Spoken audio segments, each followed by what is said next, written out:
Yeah. Oh, hey, we are live. Oh, wow, I didn't even realize it because, you know, somebody decided to start the stream early. Yeah, them, those. Congratulations. Well, everybody, thank you for joining us at 2:28 p.m. this Friday of this week for AVA's live stream. Woo! I'm joined here today by the gentleman who was creepily sitting behind my chair in the preview. Sean, why don't you go and introduce yourself? Hi, my name is Sean. I work here in the technical support department at AVA and kind of just help out with everything around. This is a little bit of an everyman, wears many different hats like a lot of us here. So we'll go ahead and jump right in. And I believe Sean's going to segue into a topic that has everybody buzzing about Intel's latest. Yeah, absolutely. Intel announced quite a few new additions to their product line. Some new i9s, some new i7s, some new Xeons, essentially just some new everything. I like how you said new i9s as if i9s have been a thing, but they are not a thing at all. Yeah, That well, was just something Intel decided to throw in there because they're like, we need something better than an i7 because they're not cutting it anymore. Well, and because the naming wasn't already getting confusing enough, not only do they have the i7 9900K, they now have the i9 9900X because, man, why not? They need to put those HEDT numbers next to the, or letters next to the numbers to kind of tell you, like, no, this is different platform. This, I mean, this is Zyber different. Or just start naming different things a little bit differently. That would be the good thing to do, at least from a marketing standpoint. Then people would be familiar enough with your products to understand what the HE double hockey stick they're talking about. Yeah, I think they're just trying to bank way too much on how powerful of a brand i7 is. That they see how many people recognize i7, and that's what they want to focus on. I think they want to make it a flagship, I think. Yeah. The nice thing, though, is they're coming out. What they're coming out with seems to be pretty decent. I have some concerns about allocation, as we've been seeing from Intel. No, why? yeah. No. Tell me, why would you have concerns over said allocation? I don't know. They never ship the month they're supposed to. But with that being said, I mean, the 9900K, it was on LN2, got almost to 7 gigahertz, so it got to 6.9. Cool. So was it due on air? Yeah, you know, we're making gains. One giant step for Intel, one tiny leap for air cooling. Yeah, I mean, maybe what we'll see is in a couple years, Corsair will come out with an LN2 cooler, and then we'll actually be able to use these. Please, please, no, don't do that. That'd be a super bad time, especially because you get people that are so inexperienced with LN2, but they try to make these neat little, your first LN2 kit, kind of like the Easy Bake Ovens back in the 90s, right? And then people start blowing things up, like, I don't know, corners of their houses because they're not doing things properly, and then Corsair will go under. So don't steal that idea, Corsair. I mean, or do that unless you have a death wish. I don't know. Yeah, I mean, hey, if you want to do it, and then maybe Fractal will step up and make some good AIOs. There'll be a lot of fracking going on. Yeah, a lot of competition. This is true. To tie in a little bit to that, there are also new boards coming out, which thankfully, unlike the CPUs, may actually be available in a reasonable time. That's right. And not to mention, we had reported in previous segments that the Z390 boards that were leaked on Amazon's Canada page were all over $200 USD reportedly. This does not appear to be the case, thankfully. One of the cheapest boards available from ASRock, the Pro 4, will retail at $124.99, and that is after a mail-in rebate, but still. Yeah, it's still decent. We now have Z-Series boards that are affordable in the performance-oriented category of new boards, and people cannot count on crying themselves to sleep. Yeah, I wonder how they're going to overclock. I wonder if they're going to be similar to something a little bit higher end, or if they're going to be, you can only get a little bit of OC on them. Well, here's the thing. The Z390 boards, those were supposed to be designed to improve the power phase structure and also VRM cooling. Yeah. So they should overclock much better, but they're going to overclock similarly to what we've seen in previous generations. It's just more suitable for the 9600 and the 9900K processor. So, I mean, they're about what you'd expect, I think.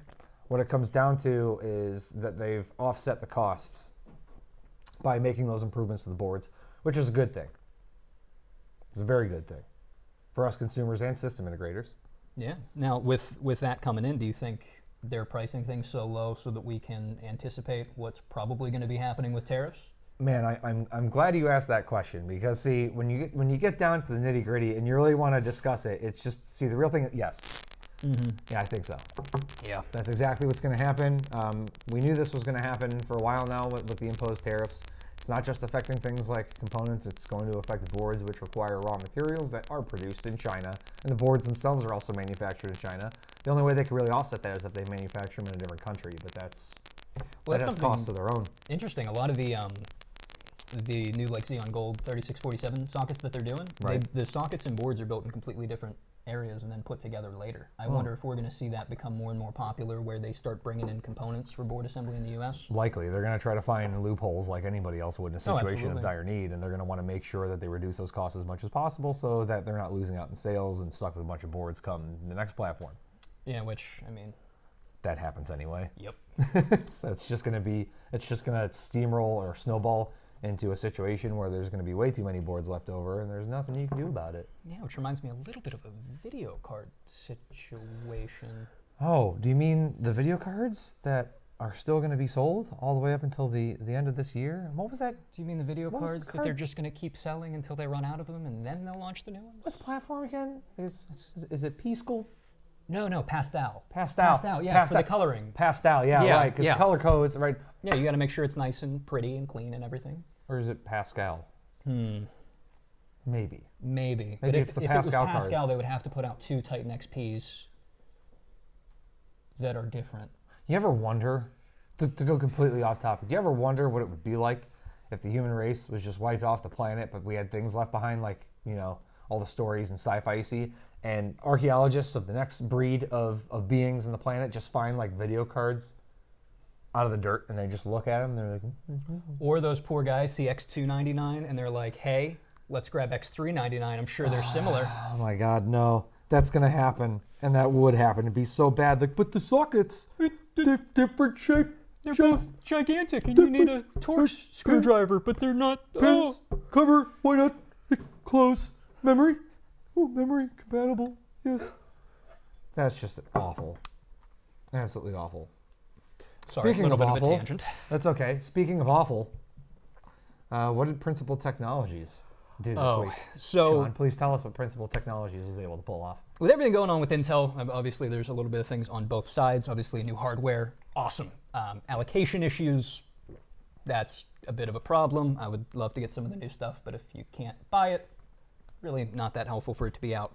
One of the other issues that Intel ran into was they had a third-party company called Principled Technologies run their independent third-party testing on Intel CPUs, comparing them to Ryzen 2 and things like that. Oh boy. Now, we're not sure, they really haven't been able to make a determination whether these benchmarks were intentionally biased or whether Principal Technologies just didn't know what they were doing. But it was one of the two. Let's go with the latter. Yeah. For their sake, let's just go with the latter. It kind of looks like that, because what they did is they ran in a CPU benchmark, they were running video tests. Were they testing integrated graphics? No. But Right. if you're benching a CPU's capabilities, I mean, if the capabilities. Yeah, I was testing out a race car on the track, and it had a fantastic sound system. And then you use that track to determine how great that sound system was. Exactly. Awesome. Yes. Seems legit, right? Other things they did, they used the median rather than the average. So what they would do is they would test 3 CPUs, 1, 2, and 3, and rather than take the average of those 3, they would just take the middle one. Wow. Which means... That's how you average things. What's the point in testing all 3? They used stock coolers for AMD chips, but they used a high-end Noctua for Intel. Speaking of averages, it sounds like their testing methods are above average. Yeah, and they even did, like, the memory timings and memory settings between CPUs were not even consistent. They were just completely throwing it out there. So that's one of the things that's kind of interesting is with all these new Intel benchmarks coming out, it does look like they're great chips, but by that same token, we can't even trust the quote-unquote third-party unbiased that have been sent out. So we're almost going to need to wait a little bit longer to see how these chips are really going to perform. Well, I think they're going to do well. When it comes to Intel, we're all used to waiting, so that's not a big deal. But speaking of throwing it out there, we have a few comments that we're going to tap on real quick. Rudo M, how's it going, Rudo? Great to see you again. His question is X399. Is that a Skylake X refresh? Man, do I wish it was. That's actually AMD's Threadripper platform, X399. As you know, Intel's is X299, which its predecessor was X99. There was no X199. It was just X99 to 299, and now my question AMD is, just leapfrogged over that to 399. which company, AMD or Intel, is going to get the X499 boards out first? I'm going to guess Intel.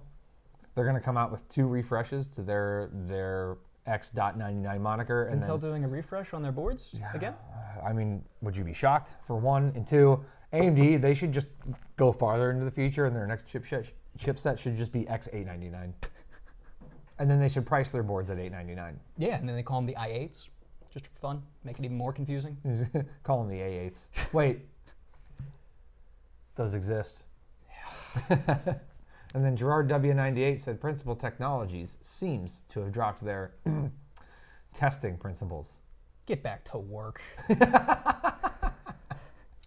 But, you know, we are kind of riding Intel a little bit hard today. One thing that they are doing that is incredibly nice, or at least... is transistor density. Transistor density, but also they're going back to a soldered AHS. Yes, this is true. Confirmed. That was the most confusing thing ever. Which is amazing. No more delid required. However, I'm a little sad because there was something about the delidding process that made you feel like you shouldn't have been doing it, but then you do it anyway. And you felt like you were getting away with something. Right, you were getting away with something you shouldn't have, and then you see the results of your hard effort come to fruition, and you're just like, that's not normal, and that's happening right now. Like that, for somebody, I don't really mod a whole lot. I'll do mods in terms of making things work in cases where it shouldn't, because A, I don't feel like having to buy a new case, and B, it's just, I have the tendency that even though my next system upgrade tends to get bigger with every upgrade that I've been having since like the last 10 years. Oh, no, that doesn't seem like you at all. No. No. And I just keep jam-packing the same amount of hardware, though, in each case. So while it's a little bit easier to work in with every system upgrade, it's still the same problem where it's like that reservoir should not fit in here. I'm going to make it fit in here. So now, by that same token, do you think Intel bringing in the solder to their CPUs, do you think that was part of because they're starting to sweat a little bit with AMD conceding a whole lot more than they have? Dude, absolutely. I think, and what it is here's what I think happened. I think once they started coming out with chips that had just cheap TIM underneath the heat spreader, I think as they saw the community react to that and just take matters into their own hands, they're like, hey, you know what? This is an engagement process. It's working out. People are talking about Intel, which is what they want. We're just going to go ahead and let them continue to do that because they're fixing the problem. It's cheap for us, whatever. Once they started to see kind of that paradigm shift between, okay, Intel, what gives? Why do you keep going the cheap route when we've been saying for the past 3 generations of chips that it's a problem, that we don't like it, and yes, we can fix it, but you're this multi-billion-dollar company, do something about it. And then AMD steps up with their Ryzen chips and with their Threadripper CPUs. They were just like, okay, we need to do something to bring our focus back on Intel in a positive light. Soldered. So let me put this question to you. When... Put it to me. Put it right on me. In the future, say we see Intel or AMD kind of pull ahead of the other like we did, you know, with Intel the past like 10 years. Do you think we're going to see one of those manufacturers go back to a non-soldered AHS as a cost-cutting measure, or do you think this one-time thing, they'll learn their lesson? That's really hard to say. That's a great question, but it's really difficult to tell just because this is the first time they've gone back to a soldered process for their chips, at least from the desktop focus. So I hope they learn from it, and I really hope that they decide to just keep moving this forward, because I can't imagine it's really that much more expensive. It can't be. Unless the tooling is different, unless the tooling is drastically different, soldering a chip with the heat spreader, just come on.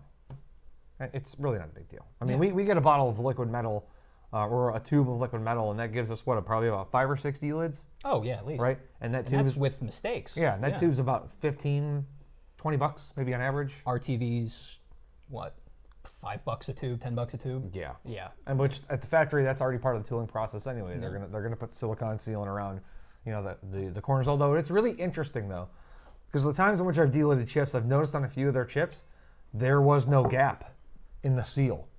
And that's like a huge part of the process. Like when you delid and you put the IHS back on, you're supposed to leave a little bit of a gap in between the silicon and the heat spreader, because it allows for kind of like the dissipation of heat that builds up underneath the IHS. I don't know the specifics, but it just allows for even cooling, for layman's terms. And I've seen a few chips that we've received where that just hasn't been there.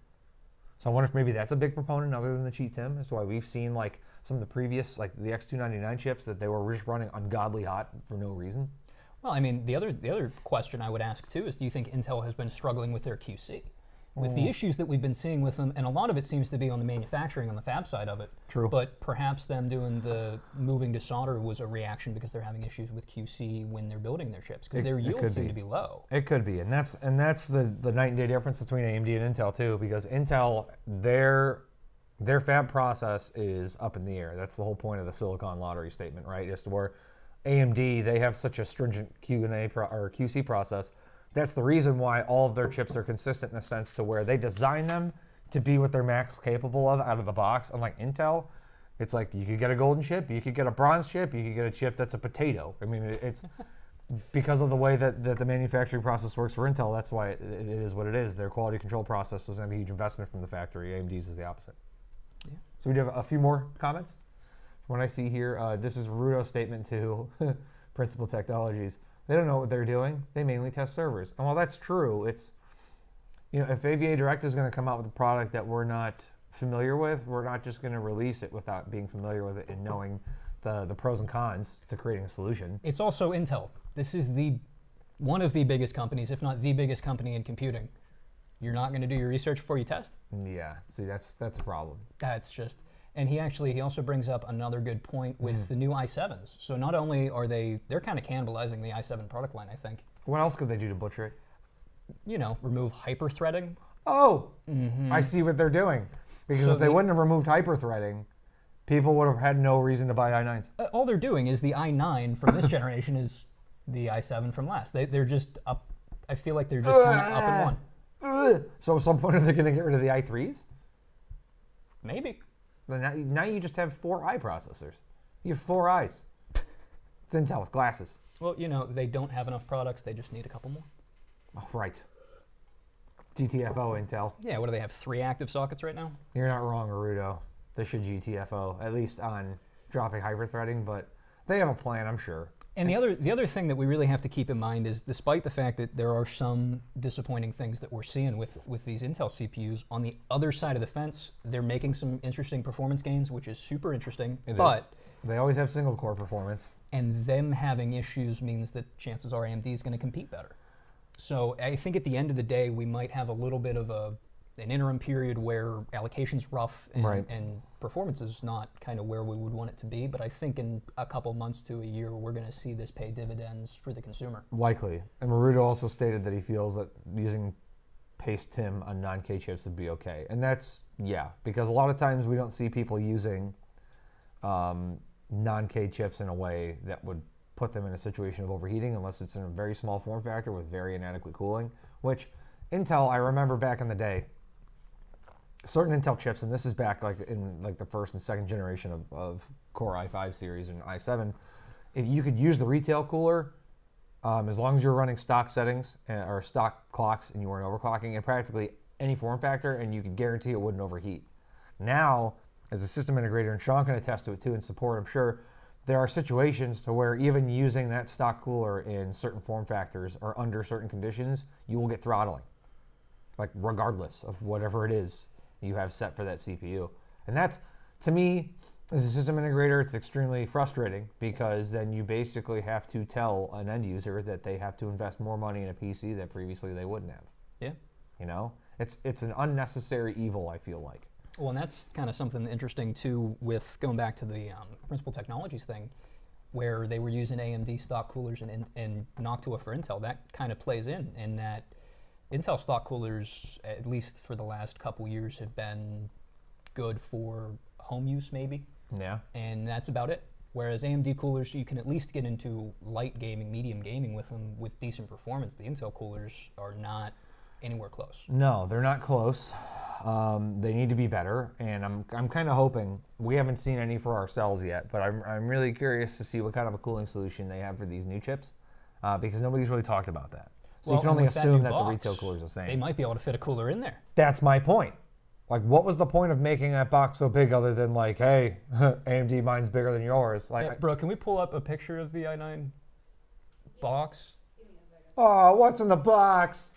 What's in the box? I like D&D as much as the next guy, but I don't really need a couple $100 CPU with a D12. Yes, put it on my face. Yeah, it's just... Threadripper has a cool box. Now Intel does too. Honestly, I could see a lot of people modding that box to put numbers on it and using it. I wonder if you could do like a small form factor system in that box. I wish you didn't say that on air for other people to steal that idea. Yeah. Yeah, I'm to watch. It's gonna happen. People will do it. Yeah, we can just shove an iPhone in it, and I guess technically that would. We don't talk about Apple products here. Oh, I'm sorry. We do. I did get to hear a very interesting conversation with you at one point where I heard you say, I was walking past your desk, and you were like, yeah, I would never really, even if I owned an Apple product, I wouldn't admit to it because I'd probably be fired. Oh, yeah. While that's not true, it was just funny to hear somebody say that. To clarify, it was about a Mac, which I know. I mean, a Mac PC working here.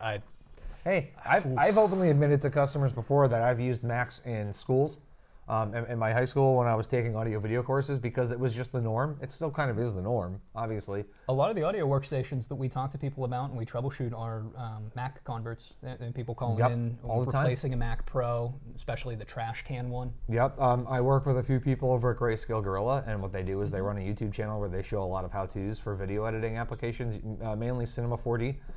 Chad Ashley is the individual I've spoken with the most, and they are in the process of converting the CEO of Grayscale Gorilla to a PC from a Mac, and he's been a Mac user his entire life. So they're going to do like this whole ordeal with it, and we're going to help them out.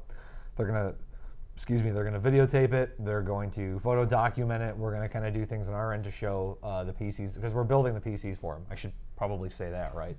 We're building the PCs that they are converting from Mac to PC with. So we're going to film everything on the back end and how it's being built, and then give it to them to do whatever they want to do with it. So he's skeptical as a Mac user, like most people are, but once you get in and you see how far your dollar goes with a PC, that's the game changer.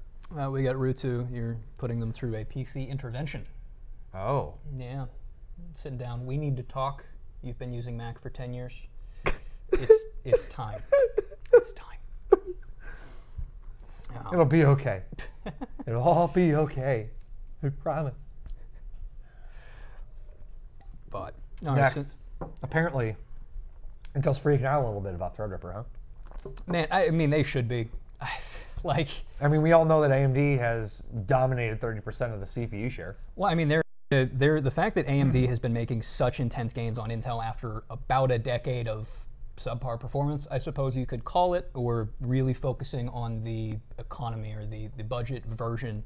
I think AMD stepping up, and especially with their CPUs really competing with Intel, Ryzen 2, the first Ryzen generation had a decent amount of memory issues and some board configuration problems. Well, dude. That the second gen is really mostly taken care of. So we're seeing AMD just keeps gaining on Intel, and Intel really doesn't have anything to throw back at them yet. They do. I mean, they have stuff to throw back at them, but it's just kind of like the person that has a really good comeback, and then they're like, yeah, well, no, you aren't one of mine. It's like, yeah, you had a response to it, but it wasn't a very good response. Intel just needs to shift their focus a little bit. They need something that's going to be a complete game changer to make the Threadripper completely irrelevant. I don't know how that's going to happen, but I'll sit back and wait. And on that token, to add to what you were saying about their improvement over a short period of time, look at what happened in just a year with Threadripper and Threadripper 2. Oh, yeah. They were like, oh, a 16-core processor? Here's a 32-core a year later. And Intel's like, yeah, but our 28-core transistors, single-core performance. So buy a 28-core processor for its single-core performance. And I mean, even worse than that, AMD's chipset is 100 bigger. Oh.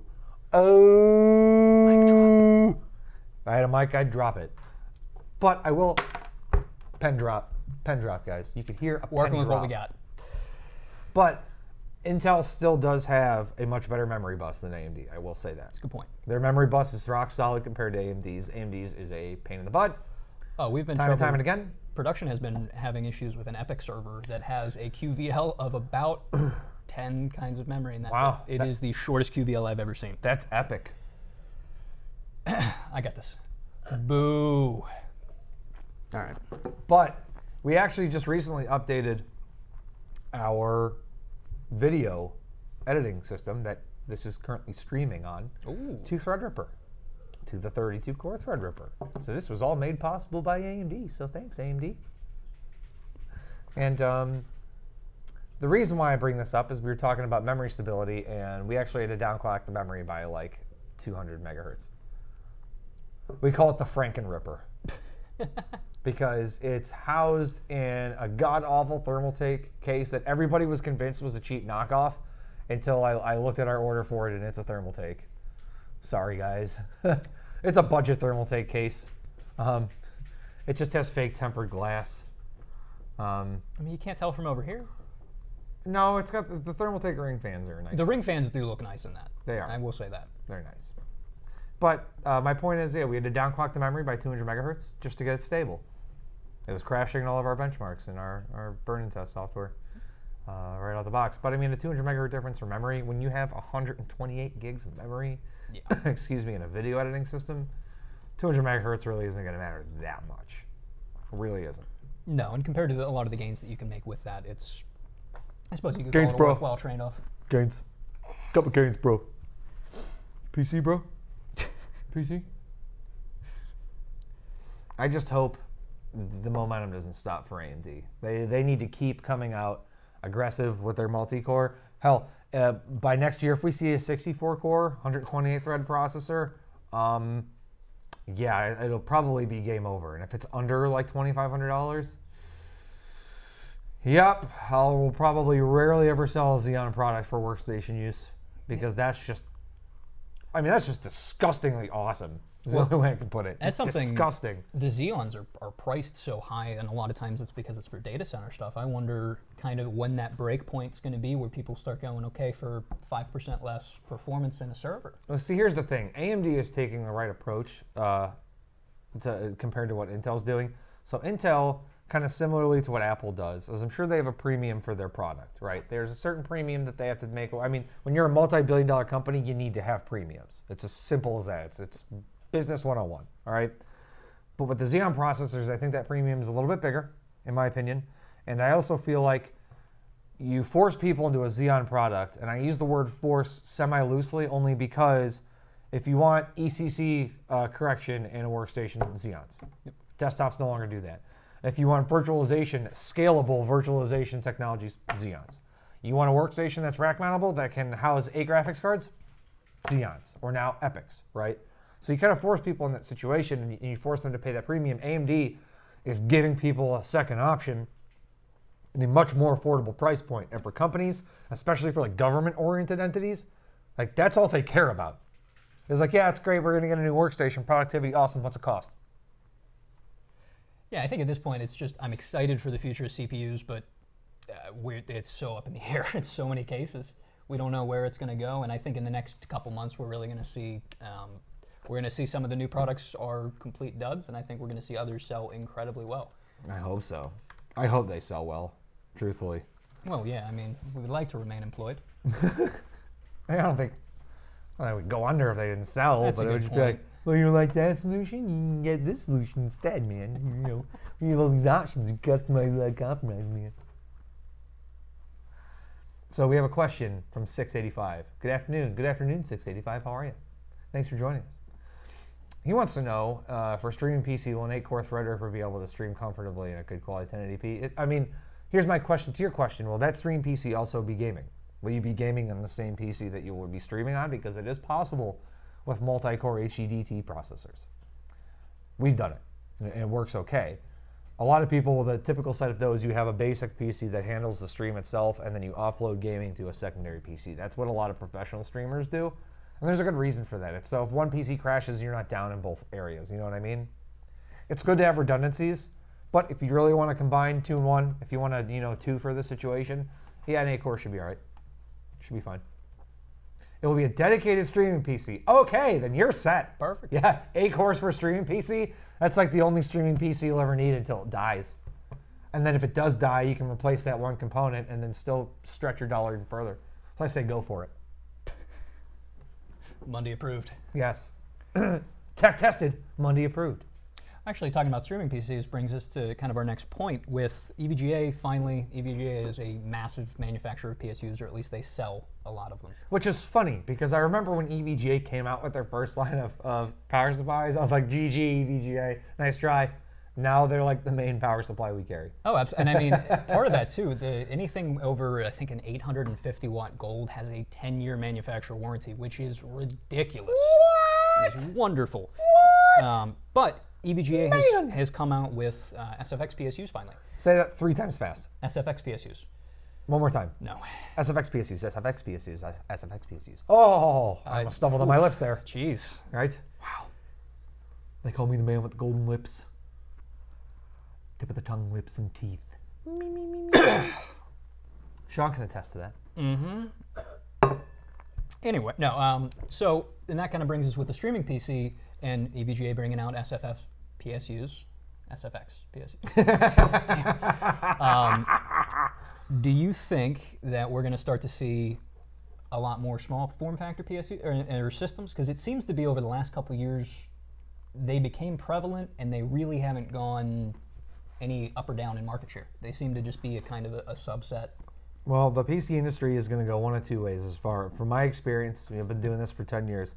1 or 2 things is going to drive the market, and it's either going to be the company demand from the consumer, or it's going to be the availability of products. So what I mean by that, Sean, is that if there's a huge demand, if power supply manufacturers come out with a few SFX models like EVGA, and these things just get wiped out of allocation because they're popular, other manufacturers are going to follow suit. They're going to go, look what EVGA did. They came out with an SFX power supply, 10,000 units sold in 3 months, and that was it. We need to come out with ours. And then Silverstone will join in, and then maybe Cooler Master, and then maybe Antec. Does Antec even still make power supplies? Dude, I haven't seen an Antec power supply in like... Are you complaining? Long. I mean, they were a great power supply manufacturer. I know they make lower end, like basic and budget, and like... Yeah, and I haven't seen any like kind of higher end ones out of them in a while. No, but that's fine. I'm glad to see Antec still involved in the case game. They're just not a prevalent name like they used to be. Yeah, and I mean they make some of our more popular kind of professional cases. Yes, they do still make kind of like the closed, like the Performance P180 series back in the day. But anyways, so either that's going to drive the market, or somebody's going to have to take a leap and drive customer demand by offering them solutions that people don't even know they want yet until they see it in front of them. So that being said, with the SFX and SFF power supplies, okay, if they come out with like super low profile ones that'll then allow case manufacturers to come out with even smaller cases that are mini ITX, then it's going to create a need out of something that there wasn't a need before. So that's what I'm curious to see what's going to happen. Do you think the fact that chips are requiring more cooling now than they really ever have, and that seems to be increasing at a higher rate, do you think that's going to affect how many small form factor systems we see? Oh, absolutely. Without a doubt. Marudo says, if there is no demand, then you must create a cult for your products like Apple. I'm in. Did you say I'm in or amen? Yes. Correct. Thanks again. That would be absolutely wonderful. Just get up there. Hello, my children. Oh, Welcome to SFX AVA. power, SFX power, SFX power. Our holy book would have to be, what would it have to be? 24 pins and why you need them. It could be a self-help book. What did I just, is it the front? Is it the front thing? You're breaking things, man. I did. You gotta. You're breaking, you buy. I mean, I can, I will. You can afford an extra USB cable? Yes, I can. Oh, jeez. I know, right? I need a raise. I really hope.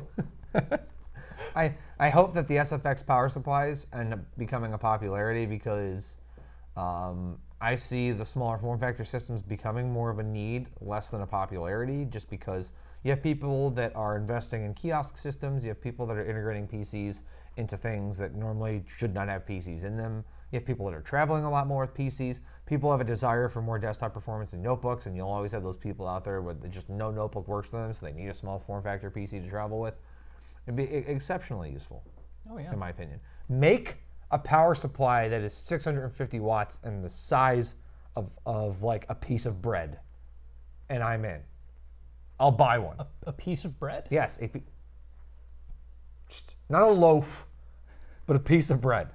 Maybe not as thin, like a nook. Are we talking sourdough, white bread, wheat bread, rye, pumpernickel? I was thinking honey wheat. Oh, all right. It's a little bit thicker, got more sustenance to it, but it's not, it doesn't just flop. You don't want your power supplies to just flop. No. You want them to stay rigid. See the difference here? No? Okay. I'm done. Sure. Wait. Now I'm done. All right. We're going to move on to our gaming segment. And holy... Calm down. It's okay. This is going to happen. I almost slipped. I almost triggered myself.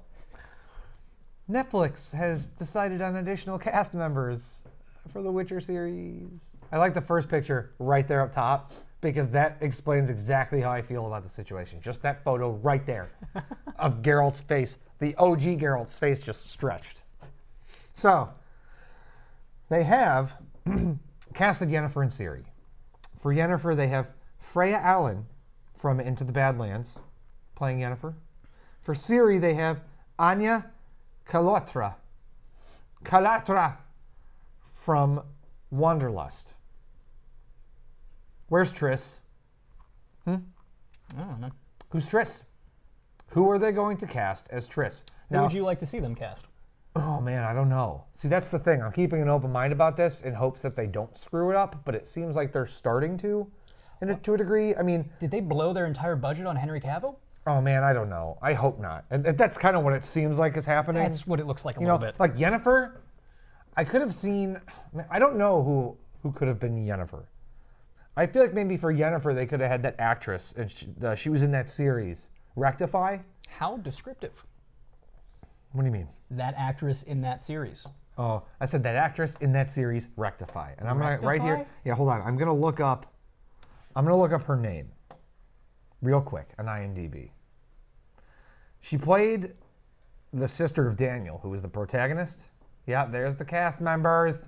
So you're looking at Yennefer is the black-haired woman next to Henry Cavill, and Ciri is the blonde-haired girl, because I'm pretty sure she's semi-young, which I guess that's why they fit her into the role. Ciri is top middle, right? I don't know. Is it Abigail Spencer? Yeah, Abigail Spencer could have played Yennefer really well, I feel like, because she kind of looks like Yennefer, and maybe that's where my bias is, right? Ciri, I don't have anybody lined up for Ciri. But just don't screw up Triss. Please, just don't. Script-wise or casting, just don't. Because then I'll never watch the series. It's as simple as that. I won't take it seriously. All right, so give me just your gut feeling. Is it going to be good or bad? Right now, I don't feel like it's going to be very, very good. And maybe that has, maybe that's coming from an additional bias I have. I feel like they should have just cast, which would have been the glaring obvious, which is Maul Cosplay. Maul Cosplay should have played Geralt in the series because he's been playing Geralt. And anytime they've shot a movie sequence for The Witcher, literally CD Projekt Red has cast Mall Cosplay. So why they didn't do it, I don't know. Didn't somebody that works here meet him at one point? I did. I did. And I fangirled. So hard. We'll have to see if we can find the picture and put it up on social media of you just cheesing right next to him. Dude, I was like, it was like Christmas for me. But on top of that, I'll say something very cool that took place. So Mall Cosplay caught wind when they cast Henry Cavill. And we'll show you a picture of that from his Instagram. Oh yeah, this is awesome. He took a picture of himself with a damn Superman costume underneath his Geralt costume, and he said, hey, Henry Cavill, if you're going to be Geralt, does that mean I can be Superman? And one thing we will have to one thing you have to say about Maul is he can grow a better mustache than Henry Cavill. Don't have to CGI those lips. Dude, he's such a great guy, too. Like, I sat and I talked with him for a while when we were at the PAX Intel Rig Challenge. I was one of the individuals in the company that wanted to call our white build White Wolf, and he literally said that to me as I was talking to him, and we were like, hey, can you take a picture of our white build? Because, you know, you're the White Wolf, white build. And he's like, should have called it the White Wolf. I was like... Alrighty, Alien Icon, why is the only one you care about the redhead? Well, I don't know. I think we all like redheads, but his wife better watch out. I mean, I do care about the redhead, yes, but I also care about the fact that they screwed up Yennefer, because I don't think that woman's a good cast opportunity at all. And to be fair, Triss wasn't always the redhead in the actual stories. The game made her a redhead. So. Nerd. Yeah, a little. Eva Green as Yennefer would have been good. Who is Eva Green? No, you know Eva Green. She was in like 300, or the second 300, not the first one. Yes. Yeah. Oh, no, that's not the same woman I thought of. No. Who were you thinking of? No. Although she would have been a good cast. Yeah, she would have been good. 300, though. You said the woman from 300. Who would that have been? Oh, that's Lena Headey from... Lena Headey. Is that who you're thinking of? Yes. Oh, yeah. She would have been great. She would have been good. The brunette who was Jack's girlfriend from Sons of Anarchy, she would have even been a good option. I'll watch it. No, you've never seen Sons of Anarchy? No. Dude, it's on Netflix. Check it out. I mean, I thought one of our assemblers was going to stab me today when I told him I have never played a Final Fantasy game. I almost got run out of here with a torch and a pitchfork, man. You might get run out of here now. I begged Casey to play Final Fantasy VII, and she finally got around to doing it, and she loved it, and she was like 25 hours deep, and it wasn't until she was probably a good 12 hours into the like free roaming the world, and she's like, man, this big robot thing just keeps showing up in the ocean, and I look over at the screen, I'm like, that's a mega weapon, and she's like, oh yeah, who's that? I'm like, fight him, you'll beat him, not telling her that like, the only way you'll ever beat a mega weapon is if you max out at 99, because that's like the highest level. She was like 62. So she jumped in like all like headstrong, like, oh, I'm gonna kick this thing's ass, and then she died immediately. Like it just stomped the ground and everybody collapsed, and she just stops and turns around and she goes, I saved in 4 hours. And you wonder why she occasionally doesn't take your suggestions on what games to play.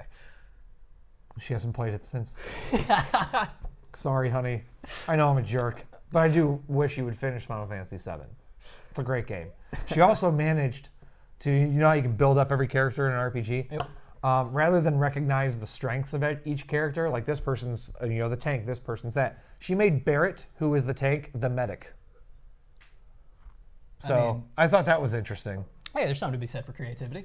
Yeah, but the way those games are very unforgiving in terms of if you took somebody who was designed to do what they were designed to do and you did something the opposite, their stats weren't going to correlate with that. Gotcha. It's like Barrett has a really high attack stat and a really high defense stat, but really low magic. So then you make him the medic, and it's like, yeah, he can heal people, but, you know, what's his name? 13, or Red X, or whatever people called him.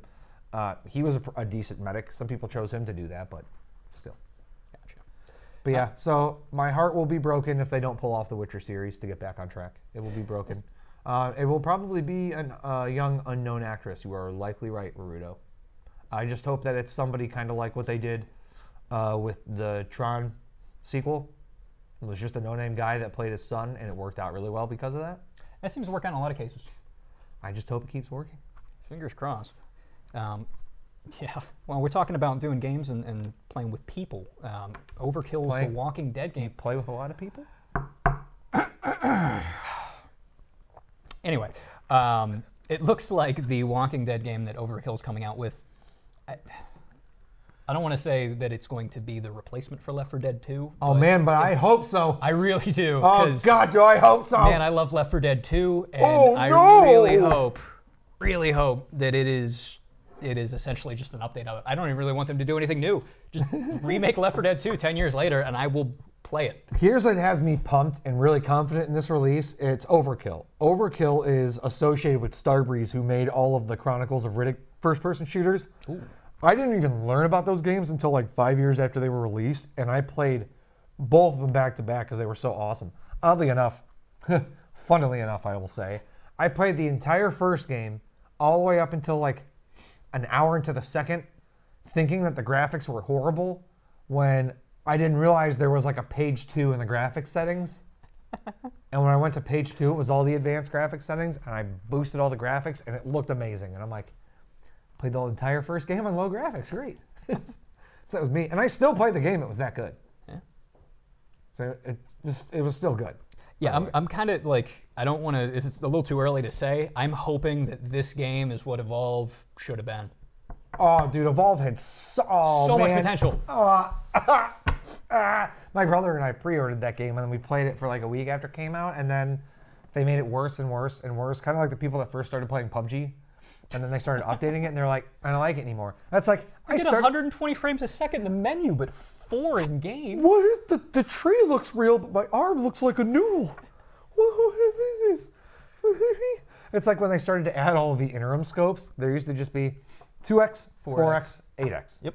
You're just like, that's all I need. And they're like 2x, 3x, wait, 4x, okay, 6x, or where's the 8x? Good luck. But they added tuk-tuks.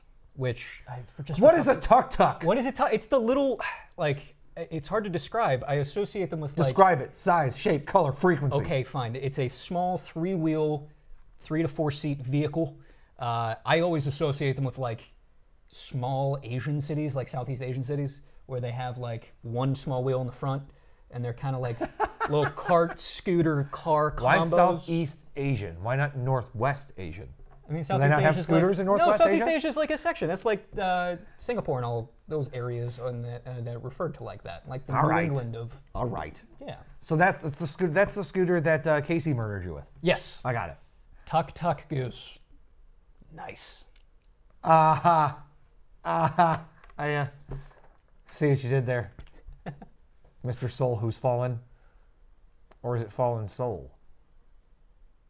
We won't know. For sure. But, I mean, the thing that I like about Overkill's The Walking Dead, first off, when I heard that they were coming out with another Walking Dead game, I scoffed, because they've come out with like 3 now, other than the Telltale, that have just been god-awful, right? What I like about this is that they're adding a different dynamic. It's not just about staying alive by killing the zombies that you interface with until you get to point A to point B. They are adding aspects to the game that you will be required to put attention to in order to survive. That could be anything like maybe you have a thirst meter. Maybe you do have to eat food. Maybe you get a disease or an illness and you have to cure it to move. I don't know what they're going to do. To be honest, I don't read a whole lot into it because I don't like to spoil an experience for myself. I like to keep an open mind. Not that I play into anybody else's opinion on a game, per se. But if somebody starts to spin an idea and build a picture of an aspect of a game that's poor, I just don't want to be influenced by it. Yeah, you want to be able to build your own or get your own conclusions. Yes, yeah, and the graphics look amazing too. This Walking Dead game, it almost seems like a lot of the other Walking Dead stuff that we've seen has been kind of just taking advantage of the name. It seems like they're actually trying to make a good game on top of branding it with the Walking Dead stuff, which is... They don't do that with enough stuff, but it's happening, which is nice. You know what I mean? Don't do it with enough stuff, they do it more stuff. They do more stuff. Do more stuff, do more of it. More. So Alien Icon says, and this is about the tuk-tuk, that it's a tiny murder machine. Oh, yeah. Is that why you like it so much? Yeah. I mean, it makes sense. I killed a guy on a bridge with Should we just call it tuk-tuk murder from now on? You missed that opportunity, Soul Fallen. You're usually so dark and mysterious. But instead you referred it as a tuk-tuk goose. Now, is it a murder goose? Or if we're really going to get down to brass flaps here, is it? I mean, geese are pretty mean, man. It's called Tuk-Tuk Goose. It's about goose murder. Metalocalypse? Geese are devil bird? No, they are. Is it a goose is a devil bird or geese are devil birds? Geese are devil bird. That's how I read that in my head. Geese are mean. Do yes, murder goose. Geese are mean, Joe. Do yes, murder goose. Everybody is just riding the struggle bus in diction right now in this chat, and I don't know if I could take it. All right, so let's get on to some AVA specific. No! Jeez. All right.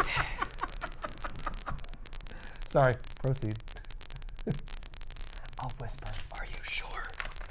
Sean's going to intro us into some AVA news. Okay. I'm going to make sure to be very quiet. There are some things going on with the company. You can pre-order 9th gen processors. You can pre-order it. It's the 9th generation. Hence, 9th gen Of desktops and workstations. If you so choose. Yeah, we're starting. So we've gotten a little bit of an ETA out of Intel. We should see them start to show up in the next month. And that's about as specific of an ETA as we have right now. But they should be showing up in the next month. Most recent chat. Joe M. Reed, very good not. Sorry, I couldn't miss that. But yes, so we're taking pre-orders on the 9th gen systems. Where? We already have quite a few orders locked in, including RTX cards. And again, RTX availability is still semi-scarce, so we're trying to keep people posted as much as possible. We are starting to see a trend that some ETAs are being pushed back, but the key word is that we are always keeping you up to date. When we know something, you know something. We do not keep you in the dark, okay? We're not going to waterboard anybody. So there's just... Oh, and the nice thing is, too, as soon as those CPUs come in, we are getting things built. So we've already kind of started to do a couple of the smaller builds, and we're getting ready as soon as we have stock on the RTX cards, the i9s, and essentially anything. We're building almost immediately. The moment we get the parts in, because being a custom PC builder that has thousands of parts, we can't keep everything here locally, but we can order everything, and we fine-tuned our process to be able to get parts fairly quickly. Oh yeah, I don't think we have any parts that take longer than 3 days to come in regularly. Unless it's like the trend where like new parts come out and it's like everybody wants it, so it's, a lot of times before even parts make it to the US, they're spoken for when they're first released, like a lot of the new Xeon processors. So that's something we can't really control. Right. Can't really control it. Rudo, Intel ArcSight has it as 9th generation Intel. Codename, product formerly Coffee Lake. They didn't even come out with a new SKU for these processors. Yeah, that's why I've been calling it 9th gen. They didn't call it, Coffee River or, Coffee Ocean. Espresso Mountain. Coffee Ocean. Just Espresso Ocean. Then they're going to come out with like friggin' donut. Frappuccino. A donut car. 10th generation donut drink. I don't know. I don't know where I was going with that. But also, something else that we're doing is we're streaming 4 days a week, I suppose, if you count this. But we're streaming games 3 days a week. 3 and 4. 3 and 4 at 2:45 on Tuesday, Wednesday, and Thursday. Now, mostly we've been doing PUBG recently, but that will be changing. Yeah, we're going to mix it up a little bit more. We started it. We're still trying to get in our comfort zone with it a little bit. Oh yeah. We've only done what, like 6 of them? We've done 6, and we are trying to make sure that these are family-friendly streams. Emphasis on trying. Yeah, despite some of the mouths of some people here. Some of us parkour, some of us don't. You parkour? I didn't know you parkour. I'm telling you. I parkour. Hardcore parkour. Parkour. Ooh. Don't parkour. Whoa. Yeah, you don't want to parkour. Yeah, hey, careful. Pop goes the parkour. So the games, yeah, if you guys have any games that you might want to see us be really terrible at, let us know and we'll play it. I voted for Mount Your Friends several times, but that will not take place.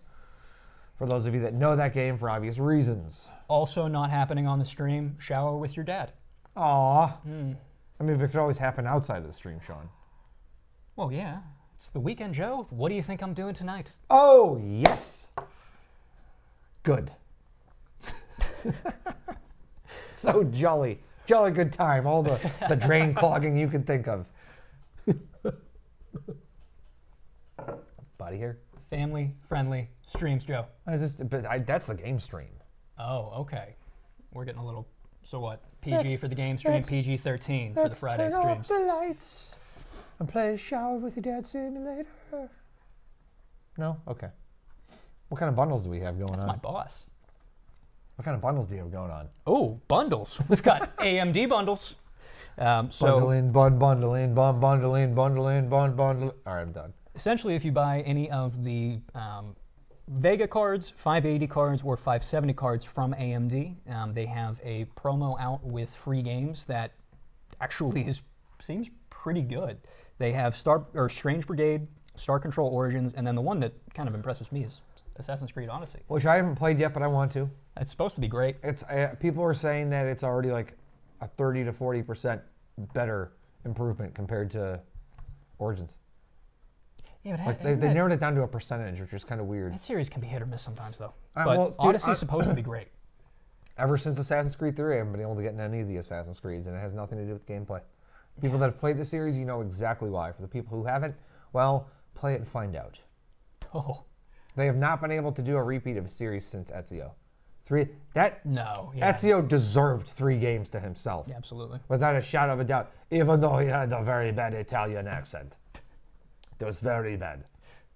Spaghetti. Desmond, do you hear me, Desmond?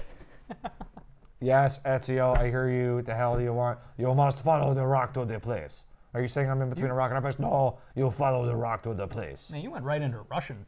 That's what it sounds like, though. It's awful. Like, I love Ezio. He's my favorite assassin of all time, like everybody else. But it's just awful Italian accent. That actor should have been slapped into a coma. It's like Leonardo DiCaprio's accent in Gangs of New York. It's like a great movie. Never saw it. Man. Was it like a real bad New York accent? He's like, oh, I'm Leonardo DiCaprio. No, I got a really over-exaggerated New York accent because I'm from New York. It's Leonardo DiCaprio with a bad Irish accent acting alongside Daniel Day-Lewis, which just makes it look even worse. Dude, but he had a really bad Boston accent from The Departed. You ever see The Departed? I'm sorry, do you mean The Departed? The Departed. What's the name of The Departed? Man, I was about to say some stuff from The Departed, but family stream. I'm sorry, did you say family stream? All right, look, sir. I haven't parkered yet. No. Take what we can get. Peter Parkour. When is Red Dead 2 coming out? I don't know and I don't care because it's not coming out for the PC and that's all I pay attention to. Yeah, so we were looking a little earlier. It took 2 years from the original release of GTA 5 to make it to PC. Yep. I hope that's not the case, but... Look how long it took them to come out with Red Dead on the PC. Yeah. Well, let me check that out. I'm going to check that. Forever. Right. No, Red Dead Redemption PC. Right. The release date for that. Well, it's never a good sign when the first article is what October we know. 28th. All right, so 2018. Wait, no, that's for Red Dead Redemption 2. Like, what? No, just the first one. What's the first one? Hello? Hey? It doesn't say. But I know Red Dead Redemption came out on the PS3 in 2010, I believe. So I could have sworn Red Dead Redemption came out maybe a couple years ago. So we'll just say 5 years. We'll round it down. 5 years it took. I really hope that's not the case for Red Dead Redemption 2 because I'd like to play it. Yeah. Obviously. It's a really good game. I played Red Dead Redemption on the PS3 at the time because that's all I had. Yeah. Shamefully. And it was a really fun game. I remember I was playing it. Casey was playing... She was playing like an anime-based game at the time, and she saw me playing it, and she was like, what is that? I'm like, it's this game that's supposed to be pretty good. It's kind of like GTA, but you're a cowboy. Like, I'm riding horses, and like I'm butchering animals, and then like taking their skin and their organs and harvesting them into equipment that I can then use to carry more bullets. And she saw me playing it. She watched me play it for like a couple hours, and she's like, can I play it? I'm like, no, I'm playing it. Well, can I play it tomorrow? No, I want to play it tomorrow. So we legit had to go to GameStop and buy her own copy. That was the only game that we owned 2 copies of that were single player because we didn't want to like wait for the other person to be done with it. So it's a good game. GameStop wouldn't let us trade those games in at the same time too. They had a policy like you can't trade in the same game twice in the same session. People like laundering money by buying 50 copies of a game? Yeah, stealing. Back then, it was really really bad for game stores. People were stealing games and then going to the same store but in a different location and trading in all their own games for cash. Gotcha. Really Pizza Re-Up. Do you guys just sell custom-built PCs? I suppose how you want to look at that. Yes, we do just build custom-built PCs, but that is a massive, massive amount of stuff. Not just PCs, not a personal computer, but a personal server, and a personal notebook, and a personal mini PC, and also custom solutions. Now, Custom hardline. Custom solution is the idea behind what you need may not be available on the shelf, and that's why you come to us and we build it. The way I usually tend to word it is, if it has a CPU in it and technically everything will work together on a physical level, we'll build it. Yep. We have a few local clients that we build a custom solution out of a PC, but it is not sold as a PC. It's an appliance. An appliance is something that has one dedicated use, regardless of what it's made of. So if we wanted to build a PC and on the inside we built a logic board for a vacuum, and then you attached a high-powered vacuum into it that was powerful enough to pull paint off of a wall, we'd have a name for it. It wouldn't be a PC anymore. Are we announcing our Dyson partnership this early? It's not called Dyson. It's their competitor, Splicin. See what I did there? Now we just need a mildly condescending British man to explain it to us. Condescending? You don't have to be mildly British and condescending to be a salesman of your products. Wow. It was an attempt. I know. So yeah, Pizza Re-Up. Do you just re-up pizza? Oh. I need a PC for a football stadium giant screen. Make it for me. Okay, like we do that already. Yeah. We worked with a company, Naruto. We worked with a company that our PCs, using Quadro technology, it turned the floor space of a hockey rink into like a TV screen, basically, using augmented reality technology. We did that. We made that happen. So, and if you need a PC for a football stadium giant screen, like, come at me, bro. We'll hook you up. We can do that. I just bought a GPU with a firm on your site a minute ago. Hopefully it gets sent soon. Well, here's the thing you need to know about that one. Which GPU? Yeah. Here's something you need to know. Full disclosure. The way a firm works is you get the loan through them. They pay us for said product once it ships. The problem with the firm that we've run into with some of these cards, I'm assuming it's the RTX card, we're not going to charge you for a product that's not shipping. So kind of like Amazon. We don't want to get into that muddy water unless you approve. Reason being, after a while, if a firm sees that we do not accept their payment for your product, they cancel the loan and then we cancel your order. We have to. So if you are willing to wait however long it takes to get that RTX series card, we're okay with you waiting and holding on to your order, but call us and let us know so we can process your firm loan and then we'll ship the card when it's available. I can't give you an ETA because these things are flying off the shelves before they even hit the damn shelf. So they'd be flying regardless. So full disclosure, I just don't want you to feel disappointed if you get an order cancellation and you think it's because we don't want to ship you a card. We do. We're bound by a firm's terms and conditions. Absolutely. And if anybody ever has any questions, we have a bunch of people on the phones, live chat, email. Reach out. Let us know. Please. We'd love to talk because I'm sure you get lonely sometimes, and so do we. Love to talk to you about my PC and the fact that I realized I had to rebuild all the hardline tubes because my GPU block started to disintegrate within the loop and rust, and it turned everything brown. Love to talk to you about that, even though it made me sad. Well, is it back up and running yet? Yes, it is. Oh, finally. I want to play Overwatch with Casey tonight because that's something we've been wanting to do, and she was waiting on me for days to rebuild my loop, and then the moment I finished rebuilding, I started to not feel very well. Started going night-night very early, but I think I'm about for it tonight, so. All right. We'll see what happens. Anyways, guys, that's all for today. Thanks for joining us in the live stream. Make sure to tune in next week at 2:30 p.m. Eastern Standard Time, and I will be joined by my co-host. That's me. That's him, and I'm Joe. Have a nice weekend. Bye, guys.